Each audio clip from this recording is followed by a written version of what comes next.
Good morning. നമ്മൾ മുൻവർഷങ്ങളിൽ ചോദിച്ചിട്ടുള്ള പ്രധാനപ്പെട്ട ക്വസ്റ്റ്യൻസ് ആയിരുന്നു നമ്മൾ ഡിസ്കസ് ചെയ്തുകൊണ്ടിരുന്നത്. ഇന്ന് നമ്മൾ ഘനരൂപങ്ങൾ അല്ലെങ്കിൽ സോളിഡ്സ് പറഞ്ഞ ഒരു അടിപൊളി ചാപ്റ്റർ ആണ് നമ്മൾ അതിലെ പ്രധാനപ്പെട്ട മുൻവർഷങ്ങളിൽ ചോദിച്ചിട്ടുള്ള പ്രധാനപ്പെട്ട ക്വസ്റ്റ്യൻസ് ആണ് നമ്മൾ ഇന്ന് ഡിസ്കസ് ചെയ്യാൻ പോകുന്നത്. ഘനരൂപങ്ങൾ അല്ലെങ്കിൽ സോളിഡ്സ് എന്ന പേര് കേൾക്കുമ്പോൾ തന്നെ നമുക്കറിയാം ഘനം കുറച്ച് കനമായിട്ടുള്ള കുറച്ച് ചാപ്റ്റർ ആണ്. എന്തുകൊണ്ടാണ് ഈ ഒരു ചാപ്റ്റർ കുറച്ച് കനമായിട്ടുള്ള ഒരു ചാപ്റ്റർ ആവാൻ കാരണം? ഈ ഒരു ചാപ്റ്റർ എന്ന് പറയുന്നത് നമ്മൾ 9ാം ക്ലാസ്സിലെ ചില ചാപ്റ്റേഴ്സുമായിട്ട് കണക്റ്റഡ് ആണ്. പിന്നെ അത് മാത്രമല്ല 10ാം ക്ലാസ്സിൽ തന്നെ കുറെ ചാപ്റ്ററുമായിട്ടും ഇയാൾ കണക്റ്റ് ആണ്. അതുമല്ല ഈ ചാപ്റ്ററിന്റെ ഉള്ളിൽ തന്നെ കുറച്ച് കാര്യങ്ങളുമായിട്ടും കണക്റ്റഡ് ആണ്. അപ്പൊ കുറെ കാര്യങ്ങൾ കണക്റ്റഡ് ആയിട്ട് പഠിച്ചാലേ ഈ ഒരു ചാപ്റ്ററിൽ നമുക്ക് ഫുൾ മാർക്ക് നേടാൻ പറ്റുള്ളൂ. നിങ്ങൾ 9ാം ക്ലാസ്സിൽ സ്തംഭങ്ങൾ അല്ലെങ്കിൽ പ്രിസം പറഞ്ഞിട്ടൊരു ചാപ്റ്റർ പഠിച്ചിട്ടില്ലേ? അതിന്റെ ഒരു പുതിയൊരു വേർഷൻ അല്ലെങ്കിൽ അപ്ഡേറ്റഡ് വേർഷൻ ആണ് ഈ ഒരു സോളിഡ് അല്ലെങ്കിൽ ഘനരൂപം എന്ന് പറഞ്ഞിട്ടുള്ള ഒരു ചാപ്റ്റർ എന്ന് പറയുന്നത്. സെറ്റാണോ? അപ്പൊ നിങ്ങൾ A+ വാങ്ങാൻ നിങ്ങൾ ഉദ്ദേശിച്ചിട്ടുണ്ടെങ്കിൽ നിങ്ങൾ ഡയറക്റ്റ് വന്നിട്ട് ക്വസ്റ്റ്യൻസ് ചെയ്യാൻ നിൽക്കരുത്. കാരണം നിങ്ങൾക്ക് ഒന്നും അറിയാതെ നിങ്ങൾ ഡയറക്റ്റ് ക്വസ്റ്റ്യൻ ചെയ്യാൻ നിന്നാൽ എന്താ പ്രശ്നം? അഥവാ കിട്ടിയിട്ടില്ലെങ്കിൽ നിങ്ങൾ അവിടെ ഡൗൺ ആവാൻ ചാൻസ് ഉണ്ട്. പിന്നീടുള്ള ക്വസ്റ്റ്യൻസ് നോക്കാനുള്ള സാധ്യതയും കുറവാണ്. അപ്പൊ കുറച്ച് കണ്ടന്റിനെ പറ്റിയിട്ട് കുറച്ച് ധാരണ വേണം. എന്നിട്ട് വേണം ക്വസ്റ്റ്യൻസ് വന്നിട്ട് ചെയ്യാൻ. സെറ്റ് അല്ലേ? അപ്പൊ നമുക്ക് ഫസ്റ്റത്തെ ഒരു ക്വസ്റ്റ്യൻ നോക്കിയാലോ? ഓക്കെ, നമ്മൾ ഈ ഒരു ചാപ്റ്ററിൽ എല്ലാ കാര്യങ്ങളും ഡീറ്റെയിൽ ആയിട്ട് പറഞ്ഞു പോകും. അപ്പൊ നമ്മളെ ഈ വീഡിയോന്റെ ലെങ്ത് കൂടാൻ സാധ്യതയുണ്ട്. ഒരു സംശയമില്ല, ഞാൻ നിങ്ങളോട് പറയാം, ഈ ഒരു വീഡിയോ നിങ്ങൾക്ക് നല്ലൊരു മാർക്ക് നിങ്ങൾക്ക് സ്കോർ ചെയ്യാൻ പറ്റും. ഒരു സംശയമല്ലാതെ നിങ്ങൾക്ക് മാത്സിൽ A+ നേടാനും നിങ്ങൾക്ക് പറ്റും. തെറ്റാണോ മക്കളെ? നമുക്ക് ഫസ്റ്റത്തെ ഒരു ക്വസ്റ്റ്യൻ ഉണ്ട്, അതെന്താണെന്ന് നോക്കാം. ആരം 12 സെന്റിമീറ്റർ 120 ഡിഗ്രി കേന്ദ്രകോണുള്ള ഒരു വൃത്താംശം വളച്ച് ഒരു വൃത്തസ്തൂപിക ഉണ്ടാക്കുന്നു. അപ്പൊ റേഡിയസ് 12 സെന്റിമീറ്റർ ആണ്. സെൻട്രൽ ആംഗിൾ എന്ന് പറയുന്നത് 120 ഡിഗ്രി ആയിട്ടുള്ള ആരുണ്ട്? ഒരു വൃത്താംശം അല്ലെങ്കിൽ ഒരു സെക്ടർ ഉണ്ട്. ആ സെക്ടറിനെ നമുക്കൊന്ന് വരച്ചു നോക്കിയാലോ? ആദ്യം ഞാൻ ആ സെക്ടറിനെ ഒന്ന് വരച്ചു നോക്കുകയാണ്. ഇതാണ് ആ സെക്ടർ എന്ന് പറയുന്നത്. ഈ സെക്ടറിന്റെ റേഡിയസ് അല്ലെങ്കിൽ ആരം എന്ന് പറയുന്നത് 12 സെന്റിമീറ്റർ ആണെന്ന് തന്നിട്ടുണ്ട്. വേറെ ഒരു ചെങ്ങായിനി കൂടി ഇവിടെ തന്നിട്ടുണ്ട്. കേന്ദ്രകോൺ അല്ലെങ്കിൽ സെൻട്രൽ ആംഗിൾ എന്ന് പറയുന്നത് 120 ഡിഗ്രി ആണ്. പൊതുവെ ഈ സെൻട്രൽ ആംഗിൾ നമ്മൾ തീറ്റ എന്ന് ഉപയോഗിക്കുന്നത്. പക്ഷെ ഈ ഒരു ചാപ്റ്ററിൽ നമ്മൾ എക്സ് അല്ലെങ്കിൽ എക്സ് ആയിട്ടാണ് നമ്മൾ ഇയാളെ ഡിനോട്ട് ചെയ്യുന്നത്. ഓക്കെ, അപ്പൊ സെക്ടർ ആണ്. ഈ ഒരു സെക്ടറിനെ വളച്ചിട്ട് നമ്മൾ ഒരു വൃത്തസ്തൂപിക അല്ലെങ്കിൽ ഒരു കോൺ ഉണ്ടാക്കിയെടുക്കുന്നുണ്ട്. അപ്പോ ആ ഒരു കോണ് എന്ന് പറയുന്നത് ഈ രീതിയിലായിരിക്കും. സെറ്റല്ലേ? സെറ്റല്ലേ മക്കളെ? ചിത്രത്തിൽ ചെറിയ പാളിച്ചകളൊക്കെ ഉണ്ടാവും, അതൊക്കെ നിങ്ങൾ ക്ഷമിക്കാം. ഇതാണ് ആ ഒരു സെക്ടർ അല്ലെങ്കിൽ വൃത്താംശം എന്ന് പറയുന്നത്. ഇയാളെ വളച്ചിട്ട് ഇതേപോലൊരു കോണാക്കി മാറ്റിയിട്ടുണ്ട് വൃത്തസ്തൂപിക. ഇയാളെ നമുക്ക് പരിചയമുള്ള ആൾ തന്നെയാണ്. ഓക്കെ, നിങ്ങൾ ശ്രദ്ധിക്കേണ്ട ഒരു കാര്യം ഈ റേഡിയസ് കണ്ടോ? ഇതാണ് ഇതിന്റെ റേഡിയസ് എന്ന് പറയുന്നത്. ഈ റേഡിയസ് ഇങ്ങനെ മടങ്ങിക്കഴിഞ്ഞാൽ അത് വൃത്തസ്തൂപികയുടെ അല്ലെങ്കിൽ ഈ ഒരു കോണിന്റെ ഈ ഒരു ഹൈറ്റ് ആയിട്ട് മാറും. ഈ ഒരു ഹൈറ്റിനെ നമ്മൾ പറയും സ്ലാന്റ് ഹൈറ്റ് അല്ലെങ്കിൽ ചെരിവ് ഉയരം എന്ന് പറയും. ഓക്കെ ആണോ? ഓക്കെ, നമുക്ക് ആ ഒരു ചിത്രത്തിലേക്ക് വരിക. ഇയാള് ആണ് ആ ഒരു കോൺ അല്ലെങ്കിൽ കോൺ അല്ലെങ്കിൽ വൃത്തസ്തൂപിക എന്ന് പറയുന്നത്. സെറ്റാണോ മക്കളെ? സെറ്റാണ്. റെഡി അല്ലേ? ഓക്കെ, അഗൈൻ നമ്മൾ തന്നെ വരികയാണ്. എടാ മക്കളെ, ഈ വൃത്താംശത്തിന്റെ അല്ലെങ്കിൽ സെക്ടറിന്റെ റേഡിയസ് എന്ന് പറയുന്നത് ഈ സ്തൂപികയുടെ ചെരിവുയരം അല്ലെങ്കിൽ സ്ലാന്റ് ഹൈറ്റ് ആണ്. സ്ലാന്റ് ഹൈറ്റിന് നമ്മൾ L എന്ന് ഡിനോട്ട് ചെയ്യും. അയാളും 12 സെന്റിമീറ്റർ ആയിരിക്കും. അതായത് ഈ L എന്ന് പറയുന്ന ഈ ചെങ്ങായും വൃത്തസ്തൂപികയുടെ ആ ചെരിവുയരവും ഈ സെക്ടറിന്റെ റേഡിയസും ഒരാൾ തന്നെയാണ്. അതാണ് പ്രധാനപ്പെട്ട ഒരു കാര്യം എന്ന് പറയുന്നത്. തീറ്റ അല്ലെങ്കിൽ എക്സ് ഡിഗ്രി നമുക്ക് ഇങ്ങോട്ട് കൊണ്ടുവരാൻ പറ്റൂല. ഓക്കെ, വേറെ കാര്യമുണ്ട്. ഇയാള് എന്ന് പറയുന്നത് ഈ വൃത്താംശത്തിന്റെ ആരാണ്? ആർക്ക് ലെങ്ത് അല്ലെങ്കിൽ ചാപമാണ് ഇയാൾ എന്ന് പറയുന്നത്. അയാള് എന്ന് പറയുന്നത് ഈ വൃത്തസ്തൂപികയുടെ അല്ലെങ്കിൽ ഈ ഒരു കോണിന്റെ പെരിമീറ്റർ അല്ലെങ്കിൽ ചുറ്റളവാണ്. ആ കാര്യം കൂടി ഓർത്ത് വെക്കണം. സെറ്റ് ആണോ? റെഡി ആണോ? ഓക്കെ. നമുക്ക് ഇവിടെ ഒരു വൃത്തം ഉണ്ടാവും. ബേസിൽ എന്താ? ആ വൃത്തസ്തൂപികയുടെ ബേസിൽ എന്താ? ഒരു വൃത്തം ഉണ്ടാവും. വൃത്തത്തിന് ഒരു സെന്റർ ഉണ്ടാവും അല്ലെ? ആ സെന്ററിന് ഞാൻ അടയാളപ്പെടുത്തി. ആ സെന്ററിൽ നിന്നും ഇങ്ങോട്ടുള്ള ലെങ്തിനെ ഈ വൃത്തസ്തൂപികയുടെ ആരം എന്ന് പറയും, അല്ലെങ്കിൽ റേഡിയസ് എന്ന് പറയും. അയാളെ ഞാൻ ചെറിയ ആർ എന്ന് എടുത്തു. സെറ്റാണോ? അപ്പൊ ഇത്രയും കാര്യങ്ങൾ നിങ്ങൾക്ക് മനസ്സിലായോ? നമുക്ക് ഓരോ കാര്യങ്ങളും ഓരോ ക്വസ്റ്റ്യൻ എന്താ നമ്മൾ പറഞ്ഞിട്ടേ പോവുള്ളൂ. എല്ലാ കാര്യങ്ങളും എന്താ നമ്മൾ പറഞ്ഞിട്ട് പോകും. നമുക്ക് ഫസ്റ്റത്തെ ഒരു ക്വസ്റ്റ്യൻ ഉണ്ട് ഇതില്. വൃത്തസ്തൂപികയുടെ ചെരിവുയരം. ചെരിവുയരം അല്ലെങ്കിൽ സ്ലാന്റ് ഹൈറ്റ് എന്ന് പറയുന്ന ചെങ്ങായി ഇയാളല്ലേ? ഇയാൾ എത്ര സെന്റിമീറ്റർ ആണ് അല്ലെങ്കിൽ എത്രയാണെന്നാണ് ചോദിച്ചിട്ടുള്ളത്. നമുക്ക് എഴുതിക്കൂടെ? സ്ലാന്റ് ഹൈറ്റ് അല്ലെങ്കിൽ ചെരിവുയരം L = 12 സെന്റിമീറ്റർ എന്ന് എഴുതിക്കൂടെ? പ്രശ്നങ്ങളൊന്നുമില്ലല്ലോ. ഈ സെക്ടറിന്റെ ഈ റേഡിയസ് എന്ന് പറയുന്നതും ഇയാള് എന്ന് പറയുന്നതും ഒരാളാണ്. ഇയാളെ വളച്ചു കഴിഞ്ഞാൽ ഇതായിരിക്കും സ്ലാന്റ് ഹൈറ്റും ഇയാളുടെ റേഡിയസും ഒരാൾ തന്നെയാണ്. അപ്പൊ L എന്ന് പറയുന്നതും R എന്ന് പറയുന്നതും ഒരാൾ തന്നെയാണ്. ഓർത്ത് വെക്കണം. പ്രധാനപ്പെട്ട ഒരു കാര്യമാണ്. നമുക്ക് B ക്വസ്റ്റ്യൻ പറഞ്ഞിട്ട് ഒരു ക്വസ്റ്റ്യൻ കൂടി ഉണ്ട്. B ക്വസ്റ്റ്യൻ എന്ന് പറഞ്ഞിട്ട് ഒരു ക്വസ്റ്റ്യൻ കൂടി ഉണ്ട്. അതെന്താ നോക്കല്ലേ? ഓക്കെ. വൃത്തസ്തൂപികയുടെ അല്ലെങ്കിൽ ഈ ഒരു കോണിന്റെ റേഡിയസ് അല്ലെങ്കിൽ ആരം എത്രയാണെന്ന് നമ്മളോട് ചോദിച്ചിട്ടുണ്ട്. ഇതാണ് വൃത്തസ്തൂപികയുടെ റേഡിയസ് അല്ലെങ്കിൽ ആരം എന്ന് പറയുന്നത്. നമുക്കത് കണ്ടൂടെ? എടാ, ഇവിടെ ഒരു റിലേഷൻ ഉണ്ട്. ഈ റേഡിയസും ഈ വൃത്തസ്തൂപികയുടെ ഈ റേഡിയസും അതേപോലെ ഇയാളും ഈ സെക്ടറിന്റെ ഈ റേഡിയസും ഈ സെക്ടറിന്റെ ഈ റേഡിയസ് എന്ന് പറയുന്നതും ഈ ചെരിവുയരം എന്ന് പറയുന്നതും ഒരാൾ തന്നെയാണ്. അപ്പൊ R എടുത്താലും പ്രശ്നമില്ല, L എടുത്താലും പ്രശ്നങ്ങളൊന്നുമില്ല. അപ്പൊ ആരൊക്കെ തമ്മിലുള്ള റിലേഷൻ? ഈ റേഡിയസും ഈ റേഡിയസോ അല്ലെങ്കിൽ ഈ ഒരു ചെരിവുയരമായ L പിന്നെ ഈ ആംഗിളും തമ്മിൽ ഒരു റിലേഷൻ ഉണ്ട്. ആ റിലേഷൻ എന്ന് പറയുന്നത് R/R, small r divided by capital R, അല്ലെങ്കിൽ സ്മോൾ L നമുക്ക് കൊടുക്കാം. രണ്ടും ഒരാൾ തന്നെയാണ്. അത് ഈക്വൽ ആണ് ഡിഗ്രി ആയ x ഡിഗ്രി ഡിവൈഡഡ് ബൈ 360 എന്ന് പറയുന്നത്. സെറ്റാണോ? ഇതാണ് ആ റിലേഷൻ എന്ന് പറയുന്നത്. ഈ ചാപ്റ്ററിലെ പ്രധാനപ്പെട്ട അടുത്തൊരു കാര്യം എന്ന് പറയുന്നതും ഇയാളാണ്. ഇത് നമ്മൾ പഠിച്ചു വെക്കണം. സെറ്റ് അല്ലേ മക്കളെ? ഓക്കെ. സ്മോൾ r ആണ് നമുക്ക് കാണേണ്ടത്. Capital R നമുക്കറിയോ? ക്യാപിറ്റൽ R അറിയാം, 12 ആണ്. അപ്പൊ ഈ സ്മോൾ r ആണ് നമുക്ക് കണ്ട്. അയാളെ ഞാൻ അവിടെ ഒറ്റയ്ക്ക് നിർത്തി. ഈ ക്യാപിറ്റൽ R നെ ഞാൻ എന്താ റൈറ്റിക്ക് കൊണ്ടുപോയി. അപ്പൊ ഈ ബൈ R എന്ന് പറയുന്നത് എന്താ? ഇൻറ്റു R ആയിട്ട് മാറും. x into capital R divided by 360 അല്ലെങ്കിൽ 360 ഈക്വൽ ടു ഈ x അയാളെ നമുക്ക് അറിഞ്ഞൂടെ? അയാൾ എത്രയാണ്?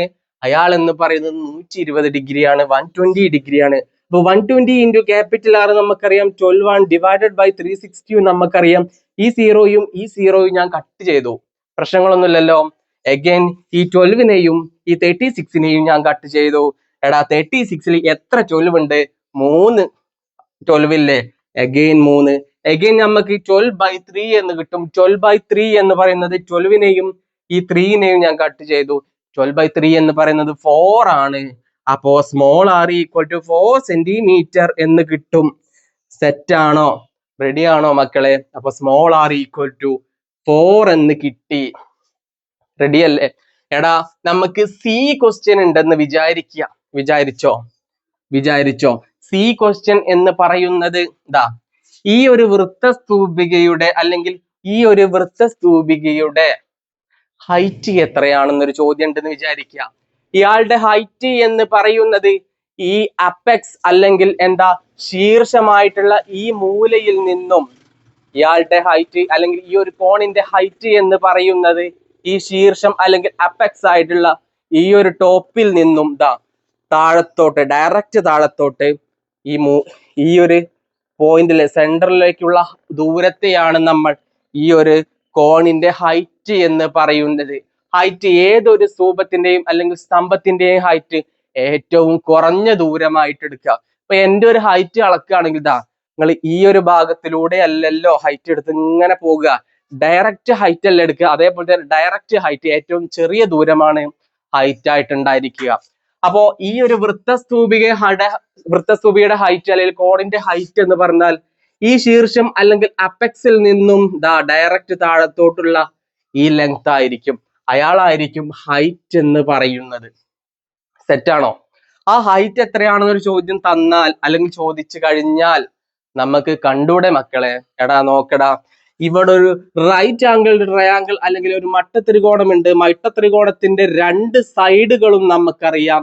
ഈ സൈഡും അറിയാം, ഈ സൈഡും അറിയാം. ഒരു റൈറ്റ് ആംഗിൾ ട്രയാങ്കിളിന്റെ അല്ലെങ്കിൽ ഒരു മട്ടത്രികോണത്തിന്റെ രണ്ട് വശങ്ങൾ തന്നാൽ മൂന്നാമത്തെ വശം കാണാൻ നമുക്കറിയില്ലേ? ആര് വരും? പൈതഗോറസ് അറിയുള്ള ഒരു ചെങ്ങായി വരും. വെറുതെ അല്ല അയാള് വരിക. ഈ ഹൈറ്റ് ആയ ഈ ലംബമാണ് നമുക്ക് കാണേണ്ടത് അല്ലേ? അപ്പൊ നമുക്ക് എഴുതിക്കൂടെ h square is equal to l square minus base ആയിട്ടുള്ള r സ്ക്വയർ എന്ന് എഴുതിക്കൂടെ? അത് ചെയ്താൽ അതിൽ നിന്നും നമുക്ക് h കണ്ടൂടെ? സിമ്പിൾ ആയിട്ട് കാണാം. l സ്ക്വയർ എന്ന് പറയുന്നത് l എത്രയാ? 12 ആണ്. 12 square minus r square, r ന്റെ സ്ക്വയർ എത്രയാ? മീൻസ് 4 ന്റെ സ്ക്വയർ എത്രയാ? അതും കണ്ടൂടെ? അതിൽ നിന്നും നമുക്ക് എന്താ 12 ന്റെ സ്ക്വയർ എന്ന് പറയുന്നത് 144 ആണ്. 4 ന്റെ സ്ക്വയർ എന്ന് പറയുന്നത് വെറും 60 ആണ്. 4 ന്റെ സ്ക്വയർ എന്ന് പറയുന്നത് 60 ആണ്. 144ൽ നിന്നും 60 മൈനസ് ചെയ്യാം. 144ൽ നിന്നും 60 നമ്മൾ മൈനസ് ചെയ്ത് കഴിഞ്ഞാൽ 40ൽ നിന്നും 6 പോയാൽ എത്ര മക്കളെ? 8 ആണ്. 8 ആണ്. ഇവിടെ 30 ഉണ്ടാവും. ഈ 30ൽ നിന്നും 128 എന്ന് കിട്ടും. അഗെയിൻ 128 എന്ന് കിട്ടും. h സ്ക്വയർ 128 ആണെങ്കിൽ h ഈക്വൽ ടു √128 ആയിരിക്കും. ഇതിനെ നമുക്ക് സോൾവ് ചെയ്താൽ എന്താ? ഈ ഹൈറ്റ് ആയിട്ടുള്ള നമുക്ക് ഹൈറ്റ് കിട്ടും. ആരുടെ? ഈ സ്തൂപത്തിന്റെ ഹൈറ്റ് നമുക്ക് കിട്ടും. സെറ്റ് ആണോ? റെഡി ആണോ? ഇനി രണ്ട് കാര്യം കൂടിയുണ്ട്. എന്തൊക്കെ? ആ ഒരു സ്തൂപത്തിന്റെ വോളിയം കാണാനും അല്ലെങ്കിൽ വോളിയം കാണാനും അല്ലെങ്കിൽ വ്യാപ്തം കാണാനും അതേപോലെ ടോട്ടൽ സർഫസ് ഏരിയ കാണാനും രണ്ട് കാര്യങ്ങളുണ്ട്. അടുത്തൊരു ക്വസ്റ്റ്യനിൽ നമ്മൾ ആ കാര്യങ്ങളും നമ്മൾ ചെയ്യും. നമുക്ക് രണ്ടാമത്തെ ഒരു അടിപൊളി ചോദ്യം ഉണ്ട്. ആ ചോദ്യം എന്താന്ന് നമുക്ക് നോക്കാം. അപ്പൊ ഈ ഒരു ചോദ്യം നമ്മൾ പൂർണ്ണമായിട്ടും കംപ്ലീറ്റ് ചെയ്തിട്ടുണ്ട്. അപ്പൊ ഓരോ കാര്യങ്ങൾ വൃത്തിയായിട്ട് മനസ്സിലാക്കണം. സെറ്റ് ആണോ? റെഡി ആണോ? ഇപ്പൊ ഈ ഒരു കാര്യത്തില് നമ്മൾ പറഞ്ഞു ഈ അപ്പെക്സിൽ നിന്നും ഈ താഴോട്ടുള്ള ഇങ്ങോട്ടുള്ള ഈ ഒരു ഹൈറ്റിനെയാണ് ഈ ഒരു സ്തൂപത്തിന്റെ ഹൈറ്റ് എന്ന് പറഞ്ഞു. അപ്പൊ ഒരുപാട് കാര്യങ്ങൾ നമുക്ക് ഇമാജിൻ ചെയ്യാണ്ട് മാത്സിൽ അപ്പൊ എന്ത് ക്വാളിറ്റി നമുക്ക് കിട്ടും? ഇമാജിനേഷൻ പവർ നമുക്ക് കിട്ടും. അപ്പൊ മാത്സ് പഠിക്കുന്നതിലൂടെ നമുക്ക് കിട്ടുന്ന ഒരു ക്വാളിറ്റി അല്ലെങ്കിൽ വാല്യൂ എന്ന് പറയുന്നത് ഇമാജിനേഷൻ പവറും കൂടി നമുക്ക് കിട്ടും. അങ്ങനെ ഒരുപാടധികം ക്വാളിറ്റികൾ മാത്സ് പഠിക്കുന്നതുകൊണ്ട് നമുക്കറിയാതെ അങ്ങോട്ട് കിട്ടും. സെറ്റാണ് മക്കളെ? എല്ലാ വാല്യൂകളും നമുക്ക് കിട്ടും. അടുത്ത ചോദ്യം നമുക്ക് എന്താന്ന് വായിച്ചു നോക്കാം. റെഡി ആണോ? പോവല്ലേ? ആ ക്വസ്റ്റ്യൻ എന്താന്ന് വായിച്ചു നോക്കാം. സമചതുരാകൃതിയിലുള്ള ഒരു കടലാസിന്റെ നീളം 36 സെന്റിമീറ്റർ ആണ്. AB സമം 10 സെന്റിമീറ്റർ ആണ്. ഷെയ്ഡ് ചെയ്ത ഭാഗം വെട്ടിയെടുത്ത് സമചതുര സ്തൂപിക ഉണ്ടാക്കുന്നു. എന്താ നമ്മളോട് പറഞ്ഞത്? ഒരു സമചതുരാകൃതിയിലുള്ള അതായത് സ്ക്വയർ ഷേപ്പിലുള്ള ഒരു കടലാസ് ഉണ്ട്. അയാളുടെ ലെങ്ത് എന്ന് പറയുന്നത് ഈ ലെങ്ത് നീളം എന്ന് പറയുന്നത് 36 സെന്റിമീറ്റർ ആണ്. സമചതുരമായത് കൊണ്ട് തന്നെ എല്ലാ വശങ്ങളും ഈക്വൽ ആയിരിക്കും. 36 ആയിരിക്കും. AB എന്ന് പറഞ്ഞ ചങ്ങായി അയാൾ 10 സെന്റിമീറ്റർ ആണ്. അയാളും ഒരു സമചതുരായിരിക്കും അല്ലേ? ഓക്കെ. അയാളും അപ്പൊ എല്ലാ വശങ്ങളും 10 സെന്റിമീറ്റർ വീതം തന്നെയായിരിക്കും. അതിൽ സംശയങ്ങളൊന്നുമില്ല. ഷെയ്ഡ് ചെയ്ത ഭാഗം വെട്ടിയെടുത്ത് ഒരു സമചതുര സ്തൂപിക അതായത് ഒരു സ്ക്വയർ പിരമിഡ് ഉണ്ടാക്കാൻ നമ്മളോട് പറഞ്ഞിട്ടുണ്ട്. ഓക്കെ. അപ്പൊ ഷെയ്ഡ് ചെയ്തിട്ടുള്ള ഭാഗങ്ങൾ ഉപയോഗിച്ചിട്ട് നമ്മളൊരു പിരമിഡ് ഉണ്ടാക്കാൻ പോവുകയാണ്. അത് സ്ക്വയർ പിരമിഡ് അല്ലെങ്കിൽ സമചതുര സ്തൂപിക ഉണ്ടാക്കാൻ പോവുകയാണ്. എങ്ങനെയാണ് ഇയാളെ ഒരു സമചതുര സ്തൂപികയാക്കുക? എല്ലാ ഭാഗങ്ങളും നമ്മൾ ഫോൾഡ് ചെയ്ത് കഴിഞ്ഞാൽ നമുക്ക് ഒരു പിരമിഡ് അല്ലെങ്കിൽ സമചതുര സ്തൂപിക കിട്ടും. അയാളെ ഞാൻ എഴുതാൻ പോവുകയാണ് അല്ലെങ്കിൽ അയാളെ ഞാൻ വരയ്ക്കാൻ പോവുകയാണ്. ഇതേപോലെ ഒരു ഷേപ്പ് ആയിരിക്കും നമുക്ക് അവിടെ കിട്ടുക അല്ലേ മക്കളെ? ഇതേപോലെ ഒരു ഷേപ്പ് നോക്കണം മക്കളെ. ഇയാളല്ലേ സമചതുര സ്തൂപിക അല്ലെങ്കിൽ സ്ക്വയർ പിരമിഡ് എന്ന് പറയുന്നത്, താഴെ ഭാഗം അല്ലെങ്കിൽ ബേസ് എന്ന് പറയുന്നത് എന്താ, സ്ക്വയർ ആയിരിക്കും അല്ലെ. സൈഡുകൾ എന്താ, 4 ത്രികോണങ്ങൾ ചേർന്നിട്ടുള്ളതായിരിക്കും പിരമിഡ് എന്ന് പറയും. 4 ത്രികോണങ്ങൾ അല്ലെങ്കിൽ 4 ട്രയാങ്കിൾ ചേർന്നിട്ടുള്ളത്, അതൊക്കെ നമുക്ക് ഓർമ്മ വേണം. ഫസ്റ്റത്തെ ഒരു ചോദ്യം ചോദിച്ചിട്ടുണ്ട്, ഈ ഉണ്ടാക്കിയിട്ടുള്ള സ്തൂപികയുടെ അല്ലെങ്കിൽ പിരമിഡിന്റെ പാദവക്കിന്റെ നീളം. പാദവക്ക് എന്ന് പറയുമ്പോൾ എടാ, ഇയാള് നമ്മളെ എടുത്തു കഴിഞ്ഞാൽ ഇയാളുടെ പാദവക്ക്, പാദം അല്ലെങ്കിൽ ബേസ് എഡ്ജ് എന്ന് പറയുന്നത് ഇതാണ്. ഇയാളുടെ ബേസ് എന്ന് പറയുന്നത്, ബേസ് എഡ്ജുകൾ എന്ന് പറയുമ്പോൾ, എഡ്ജ് എന്ന് പറയുന്നത് ഇതൊക്കെയല്ലേ എഡ്ജ് എന്ന് പറയുന്നത്. അപ്പൊ ബേസ് എഡ്ജ് എന്ന് പറയുന്നത് ഈ ലെങ്ത് എത്രയായിരിക്കും എന്നാണ് നമ്മുടെ ഫസ്റ്റത്തെ ഒരു ചോദ്യം എന്ന് പറയുന്നത്. ഇതില് അയാള് എന്ന് പറയുന്നത് ഇതല്ലേ, ഈ ലെങ്ത് അല്ലേ ബേസ് എഡ്ജ് എന്ന് പറയുന്നത്, അതാണ് ബേസ് എഡ്ജ്. ബേസ് എഡ്ജിനെ നമ്മൾ പൊതുവെ ഡിനോട്ട് ചെയ്യലുണ്ട്, എ എന്ന് ഡിനോട്ട് ചെയ്യലുണ്ട്. എ എന്ന് പറയുന്നത് 10 സെന്റിമീറ്റർ ആണ്. ദാ ഈ ലെങ്ത്തിന് നമ്മൾ എന്താ, എ എന്ന് നമ്മൾ എന്താ ഡിനോട്ട് ചെയ്യും. പ്രശ്നങ്ങളൊന്നുമില്ലല്ലോ. നമുക്ക് രണ്ടാമത്തെ ഒരു ചോദ്യം ഉണ്ട്. എന്താണ് രണ്ടാമത്തെ ഒരു ചോദ്യം എന്ന് പറയുന്നത്, ആ സ്തൂപികയുടെ ചെരിവുയരം, ചെരിഞ്ഞിട്ടുള്ള ഉയരം എത്രയാണെന്നാണ്. ഇതാണ് നമ്മുടെ സ്തൂപിക എന്ന് പറയുന്നത്. ഈ സ്തൂപികയുടെ ചെരിഞ്ഞിട്ടുള്ള ഉയരം എന്ന് പറയുന്നത് ഇതാണ് നമ്മുടെ സ്തൂപികയുടെ ചെരിഞ്ഞിട്ടുള്ള ഉയരം എന്ന് പറയുന്നത്. അതിൽ ഈ എഡ്ജ് എന്ന് പറയുന്ന, ഇവിടെ ഒരു എഡ്ജ് പോയിട്ടുണ്ട്, അത് എന്ന് പറയുന്നത് പാർശ്വ എഡ്ജ് ആണ്, പാർശ്വമുഖത്തിന്റെ വക്കാണ്, ലാറ്ററൽ എഡ്ജ് ആണ് ഈ എഡ്ജ് എന്ന് പറയുന്നത്. റെഡിയാണോ? ചെരിവ് ഉയരം എന്ന് പറയുന്നത് ഇതാ ഇതിലെ പോയിട്ടുള്ള ഉയരത്തെയാണ് നമ്മൾ ചെരിവ് ഉയരം എന്ന് പറയുന്നത്. അതായത് ഈ ട്രയാങ്കിളിന്റെ ഹൈറ്റ് ആണ് ഈ സ്തൂപികയുടെ ചെരിവ് ഉയരം എന്ന് പറയുന്നത്. എല്ലാതും വക്കുകളാണ്, എഡ്ജുകളാണ്. ഈ ഭാഗത്തിന് നമ്മൾ എന്താ ലാറ്ററൽ സർഫസ് എന്ന് പറയും അല്ലെ, അല്ലെങ്കിൽ പാർശ്വമുഖം എന്ന് പറയും. അപ്പൊ പാർശ്വമുഖത്തിന്റെ വക്ക് എന്ന് പറയുന്നത് ഇതായിരിക്കും, ലാറ്ററൽ എഡ്ജ്. ലാറ്ററൽ എഡ്ജിനെ നമ്മൾ ഒരു പേര് വെച്ച് ഉപയോഗിക്കും, അത് എന്ന് പറയുന്നത് ഇതാണ് നമ്മളെ ലാറ്ററൽ എഡ്ജ് എന്ന് പറയുന്നത്. അയാളെ നമ്മൾ എൽ എന്ന് ഉപയോഗിക്കും, സോറി അയാളെ നമ്മൾ ഇ എന്ന് ഉപയോഗിക്കും, എഡ്ജ് ആയതുകൊണ്ട് ഈ ലാറ്ററൽ എഡ്ജ് അല്ലെങ്കിൽ പാർശ്വ വക്ക് എന്ന് പറയും. അവിടെ ഒരു ചെരിവ് ഉയരം ഉണ്ടായിരിക്കും, ചെരിവ് ഉയരത്തെ നമ്മൾ സ്ലാൻഡ് ഹൈറ്റ് എന്ന് പറയും. ഈ സ്ലാൻഡ് ഹൈറ്റ് എന്ന് പറയുന്നത് ഈ ഹൈറ്റ് ആണ് സ്ലാൻഡ് ഹൈറ്റ് എന്ന് പറയുന്നത്, വക്കിലെ ഹൈറ്റ് അല്ല. ഈ സെന്ററിലൂടെ ആ ട്രയാങ്കിളിന്റെ ഹൈറ്റ് ആണ് സ്ലാൻഡ് ഹൈറ്റ് എന്ന് പറയുന്നത്. അപ്പൊ സ്ലാൻഡ് ഹൈറ്റ് എന്ന് പറയുന്നത് ഇതായിരിക്കും സ്ലാൻഡ് ഹൈറ്റ്, അല്ലെങ്കിൽ ഇതായിരിക്കും സ്ലാൻഡ് ഹൈറ്റ് എൽ എന്ന് പറയുന്നത്.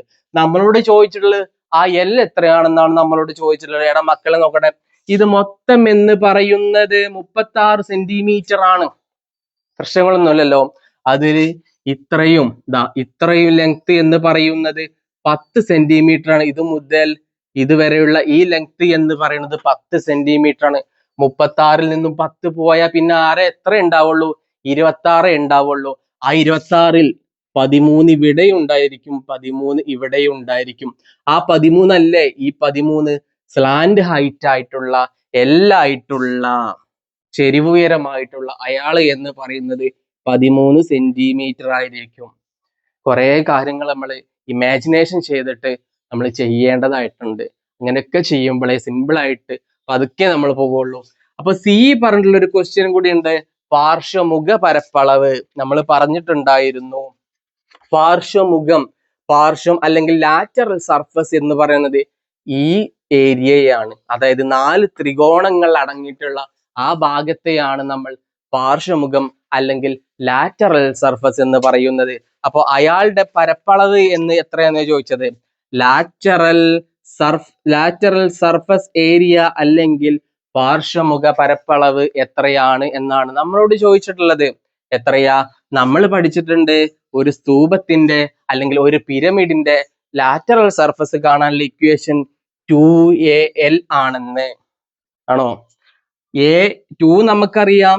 എ പറഞ്ഞ ചെങ്ങായി എന്ന് പറയുന്നത് ഇതാ ബേസിലെ എഡ്ജ് ആണ്. ബേസിലെ എഡ്ജ് അത് നമ്മൾ കണ്ടെത്തിയിട്ടുണ്ട്, 10 ആണെന്ന് നമ്മൾ കണ്ടെത്തിയിട്ടുണ്ട്. എല്ലും നമ്മൾ കണ്ടെത്തിയിട്ടുണ്ട്. ചെരിവുയരം ഈ സ്തൂപത്തിന്റെ ചെരിവുയരം എന്ന് പറയുന്നത് ഈ ത്രികോണത്തിന്റെ ഹൈറ്റ് ആയിരിക്കും. ഓക്കെ, ത്രികോണത്തിന്റെ ഹൈറ്റ് ആയിരിക്കും, മാറിപ്പോകരുത്. ഈ എഡ്ജും ഈ ലാറ്ററൽ എഡ്ജും അതേപോലെ ഈ ചെരിവ് ഉയരവും മാറിപ്പോവരുത്.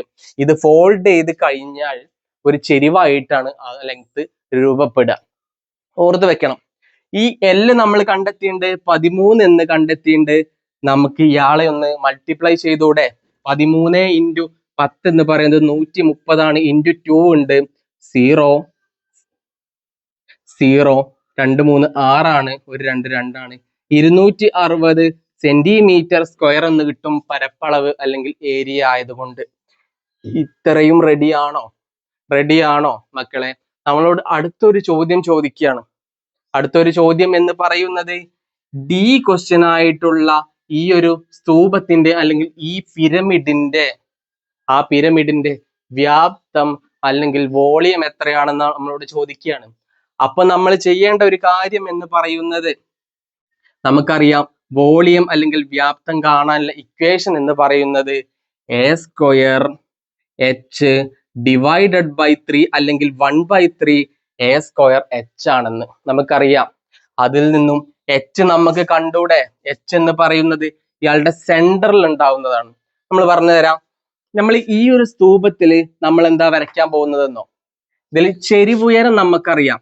ഇവിടെ ഒരു സ്ലാൻഡ് ഹൈറ്റ് ആയിട്ടുള്ള L എന്ന് പറയും. ഈ ഹൈറ്റ് അല്ലെങ്കിൽ ഈ എഡ്ജ് എന്ന് പറയുന്നത് E ആണ്. പ്രശ്നങ്ങളൊന്നുമില്ലല്ലോ. ഈ ശീർഷത്തിൽ നിന്നും നമ്മള് വൃത്തസ്തൂപിക അല്ലെങ്കിൽ കോൺ പറഞ്ഞപ്പോ നമ്മള് ഈ ഒരു അപ്പെക്സിൽ അല്ലെങ്കിൽ ശീർഷത്തിൽ നിന്നും താഴോട്ട് ഈ ഒരു സെന്ററിലേക്കുള്ള ഹൈറ്റിനെ ദൂരത്തെയാണ് നമ്മൾ ഈ സ്തൂപത്തിന്റെ ഹൈറ്റ് എന്ന് പറയുന്നത്. ആ ഹൈറ്റ് എന്ന് പറയുന്നത് ഇവിടെ നിന്നും ഈ പോയിട്ടുള്ള ഇയാളെയായിരിക്കും അതിന്റെ ഹൈറ്റ് എന്ന് പറയുന്നത്. സെറ്റാണോ? റെഡിയാണോ? നമുക്ക് ഇവിടെ ഒരു ഹൈറ്റ് ഉണ്ടായിരിക്കും, ഈ ഒരു നീളം ഉണ്ടായിരിക്കും. പിന്നെ ഇതിന്റെ ഇടയിൽ ഈ രണ്ട് എഡ്ജുകൾക്കിടയിലും ഒരു ദൂരം ഉണ്ടായിരിക്കും. ഇതായിരിക്കും സ്ലാൻഡ് ഹൈറ്റ് ആയിട്ടുള്ള L എന്ന് പറയുന്നത്. ഈ സെൻട്രലിലുള്ള ആളാണ് H എന്ന് പറയുന്നത്. ഈ ലെങ്ത് എന്ന് പറയുന്നത് A ആയിരിക്കും. ഈ ലെങ്ത് എന്ന് പറയുന്നത് അതിന്റെ പകുതിയായിട്ടുള്ള A/2 ആയിരിക്കും. ഇതിൽ നിന്നും നമുക്ക് H കണ്ടൂടെ? A നമുക്കറിയാം 10 ആണെന്ന്. A/2 എന്ന് പറയുന്നത് അതിന്റെ പകുതിയായിട്ടുള്ള 5 ആയിരിക്കും. ഇവിടെ ഒരു ട്രയാങ്കിൾ ഉണ്ട്, റൈറ്റ് ആംഗിൾ ട്രയാങ്കിൾ. ഈ H-ഉം അതേപോലെ ഈ A/2-ഉം അതേപോലെ ഈ L സ്ലാൻഡ് ആയിട്ടുള്ള L-ഉം കൂടി ചേർന്നിട്ട് ഒരു റൈറ്റ് ആംഗിൾ ട്രയാങ്കിൾ ഫോം ചെയ്തിട്ടുണ്ട്. L നമുക്കറിയാം, അയാളെ നമുക്കറിയാം 13 ആണെന്ന്. A/2 നമുക്കറിയാം 5 ആണെന്ന്. അതിൽ നിന്നും H നമുക്ക് കണ്ടൂടെ? H കണ്ടു കഴിഞ്ഞാൽ വോളിയം നമുക്ക് കണ്ടൂടെ? ഒരു സംശയമില്ലാതെ നമുക്ക് കാണാൻ പറ്റും. റെഡിയാണോ? സെറ്റാണോ മക്കളെ? ഓക്കെ. നമ്മളൊരു കാര്യം കൂടി പറഞ്ഞിട്ടുണ്ടായിരുന്നു. ഈ ഒരു ഇക്വേഷൻ നിങ്ങൾക്ക് ലാറ്ററൽ സർഫസ് ഏരിയ ആയിട്ടുള്ള ഈ 2AL അറിയൂലെങ്കിൽ മാക്സിമം പഠിക്കാൻ ശ്രമിക്കുക. അറിയൂലെങ്കിൽ മാത്രം ഇയാളുടെ ലാറ്ററൽ സർഫസ് ഏരിയ എന്ന് പറയുന്നത് ഈ 4 ത്രികോണങ്ങളും അടങ്ങിയിട്ടുള്ളതാണ് അല്ലെ? ഈ ലാറ്ററൽ സർഫസ് ഏരിയ എന്ന് പറയുന്നത് ഈ 4 ത്രികോണങ്ങളും അടങ്ങിയിട്ടുള്ളതാണ്. അപ്പൊ ഈ 4 ത്രികോണങ്ങളുടെയും എന്ത് കാണണം? ഏരിയ കണ്ടാ പോരെ? ഒരു ത്രികോണത്തിന്റെ ഏരിയ നമുക്കറിയാം ½ × B × H ആണെന്ന് നമുക്കറിയാം. അങ്ങനെ 4 ട്രയാങ്കിളിന്റെ കണ്ടാൽ ഈ സ്തൂപത്തിന്റെ ലാറ്ററൽ സർഫസ് ഏരിയ നമുക്ക് കിട്ടും, അല്ലെങ്കിൽ പാർശ്വമുഖ വിസ്തീർണം നമുക്ക് കിട്ടും. എങ്ങനെയാ? ഈ 2-ഉം 4 നമ്മൾ കട്ട് ചെയ്യുമ്പോൾ 2 വരും, 2BH എന്ന് വരും. മക്കളെ ഈ ട്രയാങ്കിൾ ഉണ്ട്, ഇവിടെ ഒരു ട്രയാങ്കിൾ ഉണ്ട്. ഈ ട്രയാങ്കിളിന്റെ ബേസ് അല്ലെങ്കിൽ B എന്ന് പറയുന്നത് ഈ സ്തൂപത്തിന്റെ A ആണ്, അതായത് പാദത്തിലെ വക്കാണ് ഈ B എന്ന് പറയുന്ന ചെങ്ങായി. അപ്പൊ 2 × A. സെറ്റാണോ? അല്ലെ? റെഡിയാണോ? A എന്ന് പറയുന്നത്. പിന്നെ ഒരു H ഉണ്ട് അല്ലെ? ഈ H എന്ന് പറയുന്നത് ഈ ട്രയാങ്കിളിന്റെ H എന്ന് പറയുന്നത് ആരാണ്? L ആണ്. സെറ്റാണോ? റെഡിയാണോ? ഇതിലെന്താ 2AL വന്ന കാര്യമൊക്കെ മനസ്സിലായോ? ഇങ്ങനെയാണ് ആ ഒരു ഇക്വേഷൻ ഫോം ചെയ്തിട്ടുള്ളത്. ഞാൻ പറഞ്ഞില്ലേ, ഈ ചാപ്റ്ററിന്റെ ഉള്ളിലുള്ള ആളുകൾ പരസ്പരം കണക്റ്റഡ് ആണ്. ഇങ്ങനെ കണക്ട് ചെയ്ത് പഠിക്കുമ്പോഴേ നമുക്ക് കാര്യങ്ങൾ വ്യക്തമായിട്ട് മനസ്സിലാവുള്ളൂ. മാക്സിമം നമ്മൾ ഈ ഇക്വേഷൻ തന്നെ പഠിച്ചു വെക്കാൻ ശ്രമിക്കുക. ഇനി അങ്ങനെ കിട്ടിയിട്ടില്ലെങ്കിലും ഈ രീതിക്കും മനസ്സിലാക്കി ചെയ്യാൻ നിങ്ങൾക്ക് അറിയണം. സെറ്റ് ആണോ? എഗൈൻ നമ്മള് വോളിയത്തിന്റെ കാര്യം കൂടി നമ്മൾ പറയാണ്. വോളിയം എന്ന് പറഞ്ഞാൽ എന്താ?